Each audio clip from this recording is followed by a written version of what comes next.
না, রত্না আক্তার আপু কি আমাকে শুনতে পাচ্ছেন? আসসালামু আলাইকুম। জি, হ্যাঁ, আমি ওয়ালাইকুম মেরিনা আসসালাম। আক্তার রত্না দিনাজপুর থেকে বলছি। সবাইকে ঈদের শুভেচ্ছা, ঈদ মোবারক। আশা করি সকলের ঈদ পরিবার পরিজনদের নিয়ে আনন্দ কেটেছে। কারো হয়তো মাইকটা অন আছে, মাইকটা একটু বন্ধ করবেন প্লিজ। সেই সাথে প্রবাসী যারা দেশ ছেড়ে, প্রিয়জনদের ছেড়ে, প্রিয় মুখগুলোকে ছেড়ে, দেশের মাতৃভূমির টান ছেড়ে দেশের বাইরে ঈদ উদযাপন করলেন, তাদের প্রতি বিনম্র শ্রদ্ধা, ভালোবাসা এবং আন্তরিকতা রেখে আমি আমার কিছু কথা শুরু করছি। ঈদ আড্ডা শুধু গল্প করার সময় নয়, এটি একটি হৃদয়ের সাথে হৃদয়ের সংযোগ গঠানোর অনন্য মুহূর্ত। পরিবার, আত্মীয় স্বজন আর বন্ধুদের নিয়ে বসে যখন আনন্দের হাসি সময় কাটে, তখন জীবনের সব ক্লান্তি অনেকটাই দূর হয়ে যায়। আমি মনে করি প্রমিত সাহিত্য একাডেমি আমাদের একটি পরিবার, এবং সেই পরিবারের সাহিত্য আড্ডায়, ঈদ আড্ডায় আমি অংশগ্রহণ করতে পেরে নিজেকে ধন্য মনে করছি। বছরের ব্যস্ততা, দুঃখ, কষ্ট আর অভিমান ভুলে মানুষ এই দিনটিতে একে অপরের কাছে আসতে চায়। ঈদের আড্ডা তাই শুধু কথার আদান প্রদান নয়, এটি সম্পর্ককে নতুন করে বাঁচিয়ে তোলার এক অপূর্ব উপলক্ষ। ছোটবেলায় ঈদ ছিল অন্যরকম।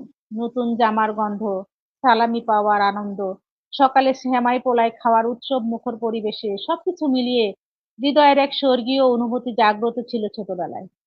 মানুষের সাথে, সময়ের সাথে আমরা সবাই বড় হয়ে যাই, আমরা বড় হয়ে গেছি।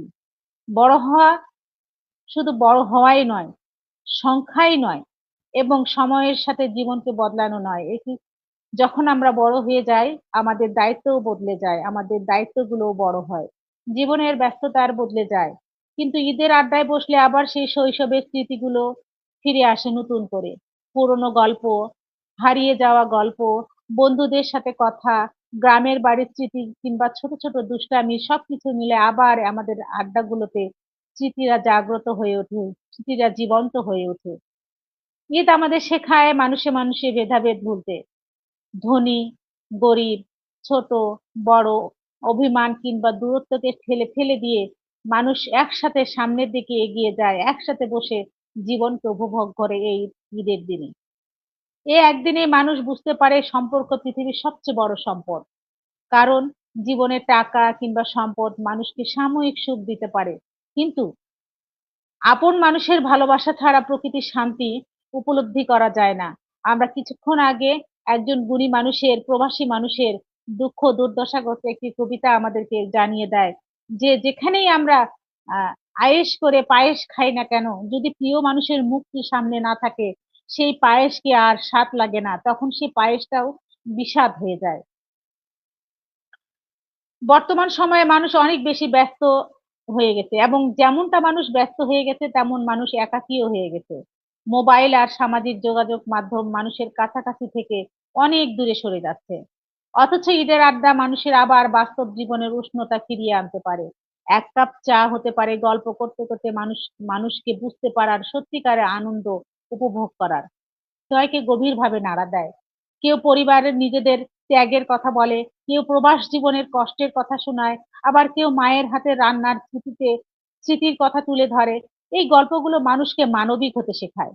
মানুষ উপলব্ধি করে প্রত্যেক হাসি মুখের আড়ালে কিছু না কিছু অজানা কথা লুকিয়ে থাকে। ঈদের আড্ডা কেবল আনন্দের নয়, এটি ভালোবাসার, স্মৃতির, সম্পর্ক আর মানবিকতার এক জীবন্ত উৎসব। জীবনের শত ব্যস্ততার মাঝে জীবনের এই শত ব্যস্ততার মাঝেও আড্ডাগুলো মানুষকে বাঁচিয়ে রাখতে পারে। আপনজনদেরকে আমরা গুরুত্ব দিতে পারি একটি আড্ডার মধ্য দিয়ে। তাই ঈদের আনন্দ পূর্ণতা তখনই পায় যখন সবাই আমরা একসাথে বসে প্রাণ খুলে কথা বলতে পারি, আনন্দ উপভোগ করতে পারি, নিজেদের দরজাগুলো, মনের হৃদয়ের দরজাগুলো খুলে দিয়ে অনুভব করতে পারি। আর আমরা যারা নারী, যাদের ঈদ আনন্দ সব সময়ের জন্য একই রকম থাকে না। আমরা যখন কৈশোরী ছিলাম তখন আনন্দপূর্ণ ঈদ বলতে বুঝাইতাম রাতে, চাঁদ রাতে হাতে মেহেদি দিব, নতুন জামাতে আরেকবার বের করে দেখবো, একটু ভাঁজ করে রাখবো, একটি ভাঁজ এদিক সেদিক হলে মন খারাপ হয়ে যায়। সময়ের সাথে সাথে সেই আনন্দপূর্ণ ঈদ গুলো আর ঈদ থাকে না। একটা সময় দায়িত্বের মধ্য দিয়ে আমাদের ঈদগুলো আরেক রকম হয়ে যায়। এখন আমরা নারীরা মনে করি যে আমাদের সুন্দর রান্না, সুন্দর উপস্থাপন, একটু হাসি মুখ, শত কষ্টের মাঝেও একটু হাসি মুখ যদি পরিবারকে উপহার দিতে পারি, পরিবারের ঈদটা আনন্দপূর্ণ হোক। হলো না হয় ২টি রাত নাই বা ঘুম, নাই বা হলো আমাদের দিনের বেলা একটু আরাম।